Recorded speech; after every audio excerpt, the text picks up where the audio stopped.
So guys welcome back to the channel. Hope you guys are doing absolutely great. విషయం ఏంటంటే recent గా ఈ కేటీఆర్ సాబ్ కేసీఆర్ సాబ్ చాలా యాంటీ హిందూ స్టేట్మెంట్లు మాట్లాడుతున్నారు. ఎందుకంటే వాళ్ళ ఓట్ బ్యాంక్ ని సాటిస్ఫై చేసుకోవడానికి. ఇప్పుడు ఓట్ బ్యాంక్ ని సాటిస్ఫై చేసుకోవడానికి దాంట్లో పెద్ద తప్పు లేదు, కానీ హౌ దే డూ ఇట్ అది ప్రాబ్లం. ఇప్పుడు ఈ జూబ్లీ సెలక్షన్స్ ఏదైతే వచ్చింది వీటి వల్ల రేజ్ అయిన ఇష్యూ ఇది. చాలా పొలిటికల్ పార్టీస్ ఇది బీజేపీ, బీఆర్ఎస్, కాంగ్రెస్, ఎవరో ఒకరు ముగ్గురు ఉన్నారు బిగ్ పార్టీస్. వీళ్ళ టైప్ లో వీళ్ళ టాక్టిక్స్ ఆడుతున్నారు ఓట్ బ్యాంక్ ని సాటిస్ఫై చేసుకోవడానికి. అండ్ బీజేపీ అండ్ కాంగ్రెస్ ఒక మాదిరిగా ఎవరిని హర్ట్ చేయకుండా they are doing their political ప్రచారం. ఓకే, వాళ్ళ ప్రచారాలు వాళ్ళు చేస్తున్నారు. They are doing it by not hurting anyone. కానీ ఈ బీఆర్ఎస్ పార్టీ కేటీఆర్ సాబ్ చాలా anti Hindu statement వదులుతున్నాడు.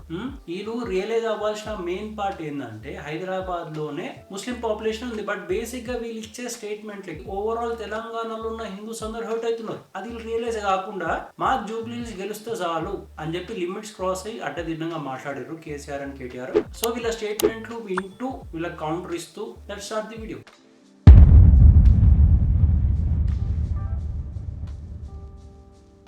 So basic గా లొల్లంతా ఎడికైనా స్టార్ట్ అయిందంటే యాక్చువల్ గా జూబ్లీస్ ఎలక్షన్ నడుస్తుంది. అందరూ తెలిసిన విషయమే. నవంబర్ 11th అరౌండ్ సంథింగ్ ఉంది. అయితే జూబ్లీస్ ఎలక్షన్స్ కి ముస్లిం ఓట్ బ్యాంక్ స్ప్లిట్ అయిపోయింది. ఎస్, మీరు కరెక్టే. హైదరాబాద్ లో అయితే ముస్లిం ఓట్ బ్యాంక్ ఉందో ఓఎస్సీ సాబ్ కింద ఉండే మోస్ట్లీ. ఓకే, అయితే ఇప్పుడు ఓఎస్సీ సాబ్ కి ఆపోజిట్ గా there is one more candidate. I mean అంత ఓఎస్సీ సాబ్ అంత స్ట్రాంగ్ ప్రాక్టికల్ టాక్టికల్ కాదు, కానీ హీ గెయిన్ సమ్ ఫాలోవర్స్. కొన్ని చిన్న చిన్న పనులు ఆయన ఎవరో కాదు, హెచ్వైసీ సల్మాన్. ఓకే, ఈ పర్సన్ ఏంటంటే ఓఎస్సీ ఆపోజిట్ గా నిలబడ్డాడు. అండ్ ఈయన కూడా జూబ్లీస్ ఎలక్షన్స్ కి నామినేషన్ వేసిండు. వేస్తే అక్కడ ఉన్న సో కాల్డ్ బిగ్ షాట్స్ ఏం చేసి నామినేషన్ రిజెక్ట్ చేయించేసిండ్రు.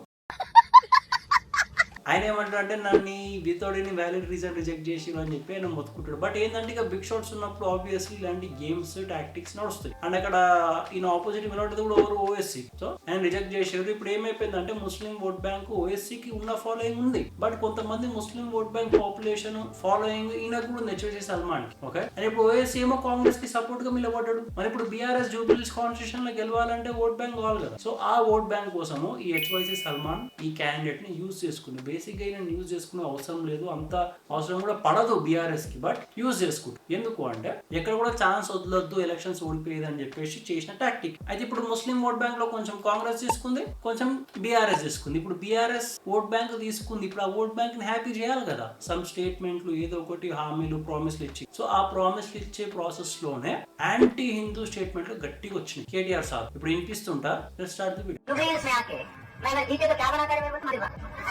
अरे तुम मंदिर बनाए भाई, कौन लोग बनाते हैं, ऊपर बाकी भी कुछ बोल। मैं रोड बनाता हूँ, मैं कम्युनिटी हॉल बनाता हूँ, मैं आपके बात नहीं। సో బేసిక్ గా ఈ ఫస్ట్ మీరైతే చిన్న బిట్ చూసారో, ఈ బిట్ ఓవర్ కంటే Bandi Sanjay and BJP leaders Jubilees constitution లో వాళ్ళు పాల్గొంటారు కదా. సో వాళ్ళకి ఎగతాళిగా బండి సంజయ్ అయితే స్పీచ్లు ఇచ్చారో, బీజేపీ లీడర్లు అయితే స్పీచ్లు ఇచ్చారో, వాళ్ళకి ఎగతాళిగా వాళ్ళ షిపెట్లు పట్టుకొచ్చి ఈయన మాట్లాడండి. క్యారేవే జబ్ దేకో తబ్ మందిర్ బనా తూ బోల్తా రూడా బి బనా హాలా బి బనా అని చెప్పేసి మాట్లాడినాడు. ఇప్పుడు ఆయన ఓట్ బ్యాంక్ ని సాటిస్ఫై అయ్యడానికి ఏం మాట్లాడతారు చూడు. खबरस्तान का मसला मैं आपसे वादा कर रहा हूँ, आज 2 साल में हमारी हुकूमत वापस आएंगे, आपको आपके हवाले कर देंगे जो भी जमीन। మనం ముంగటో నేను ఇందిరాబాయి పొద్దంతా మందిర్ మందిర్ అంటావు అని అన్నోన్వి, నీ ఓట్ బ్యాంక్ వచ్చేసరికి గ్రేవ్ యార్డ్ కట్టిస్తా, బొందలగడ్డ కట్టిస్తా అని చెప్పి ఎట్లా ప్రామిస్ చేసినావు? ఎందుకు ఇంత డబుల్ స్టాండర్డ్స్ హిపోక్రసీ అని అడుగుతున్నా పబ్లిక్. అంటే అది ఈ ప్రజల నుంచి వచ్చిన ప్రశ్న. అండ్ ఈ మాటలో మీరు సరిగ్గా గమనిస్తే ఒక మాట అన్నాడు, 2 साल बाद కేసీఆర్ సాబ్ రూలింగ్ మే ఆతే హై.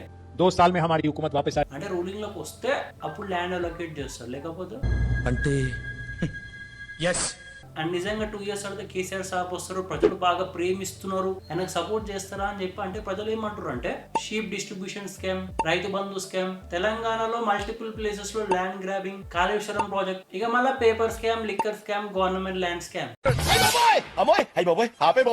ఇవన్నిటికీ ఆన్సర్ ఈ ఫస్ట్ అనేది ప్రజల ప్రశ్న. ఇప్పుడు సెకండ్ వీడియో.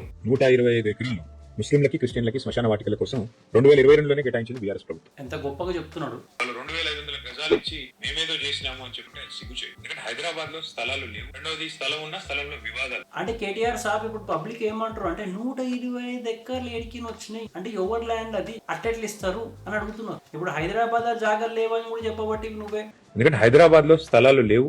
అండ్ డైలీ వేలు లక్షల మంది చచ్చిపోతారు. ఇట్లా చచ్చిపోయిన వాళ్ళందరికీ ల్యాండ్ ఇచ్చుకుంటూ వాళ్ళ కోసం కేటాయించుకుంటూ పోతే ఒక సపరేట్ కంట్రీ గ్రేవ్ యార్డ్ కోసం పెట్టినా సరిపోదు అంటారు పబ్లిక్. అండ్ నువ్వు ఎంత స్మార్ట్ గా మాట్లాడతావు అన్నా, ఒక గ్రేవ్ యార్డ్ లో ఒక బాడీని పొంద పెడితే 6 ఏళ్ల నుంచి 8 ఏళ్ల మధ్యలో మొత్తం బాడీ డిసపియర్ అయిపోతుంది ఆ గ్రేవ్ యార్డ్ లోపల. మళ్ళీ అదే గ్రేవ్ యార్డ్ ని తీసి వేరే వాళ్ళ బాడీకి వాడొచ్చు కదా. 6 ఏళ్లకు ఒకసారి గ్రేవ్ యార్డ్ అన్నిటిని రీసైకిల్ చేసి తీసి మళ్ళీ ఫ్రెష్ గా చేసి వాడితే అయిపోతుంది కదా. గీ పని చేయకుండా ఎకరాల జాగా ఎందుకు ఇస్తున్నారు అని అడుగుతారు పబ్లిక్. అది ఒకటే కాకుండా చచ్చిపోయిన వాళ్ళందరికీ ల్యాండ్ ఇచ్చుకుంటూ పోతే సరిపోవు కదా హైదరాబాద్ తో. అంటే ఎట్లయినా హిందూ రిచువల్స్ వాడలేరు కాబట్టి క్రిమేషన్ ప్రాసెస్ వాడొచ్చు కదా. అదే ప్రభాస్ మూవీలో వాళ్ళ అమ్మని పెట్టినట్టు ఫర్నెన్స్ లో ఈ ఐడియా వాడచ్చు కదా అన్న ఎక్కడ జాగిచ్చే బదులు అనేది ప్రజల ప్రశ్న. చూసారా సార్ డబుల్ యాక్షన్. అండ్ ఇవన్నీ కాకుండా ప్రజలది ఇంకో మెయిన్ ప్రశ్న ఉంది. ఇప్పుడు క్రిస్టియన్స్ కి ల్యాండ్ ఇచ్చిర్రు పలానా బాడీస్ ఆర్ల్స్ వాళ్ళ రిచువల్స్ ఫాలో కావడానికి అంటే ఆల్ గుడ్. తెలంగాణలో వక్ఫ్ బోర్డ్ దగ్గర ఆల్రెడీ 77,000 77,000 ఎకర్స్ ఆఫ్ ల్యాండ్ ఉంది. తెలంగాణ ల్యాండ్ వాళ్ళ దగ్గర. అది వాడుకోవచ్చు కదా, గాలకి ఎందుకు సపరేట్ గా ఇస్తున్నారు అనే ప్రజల ప్రశ్న.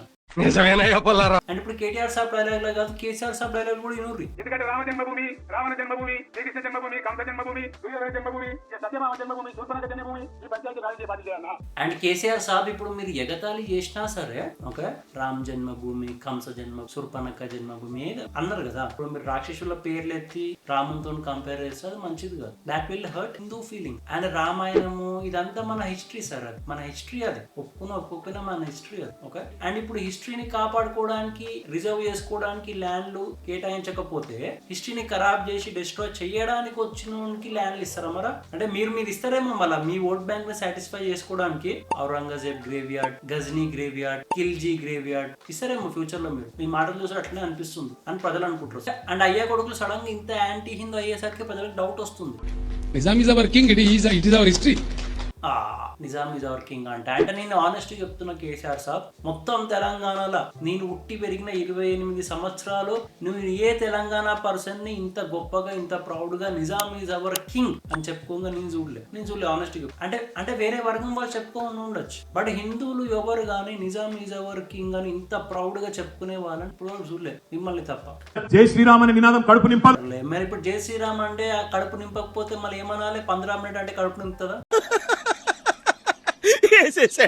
అని ప్రజలు అడుగుతున్నారు. గుడ్లల్లో అన్నదానాలతోటి డైలీ మస్తు వేల మంది కడుపులు నింపుతుంది ఆల్రెడీ.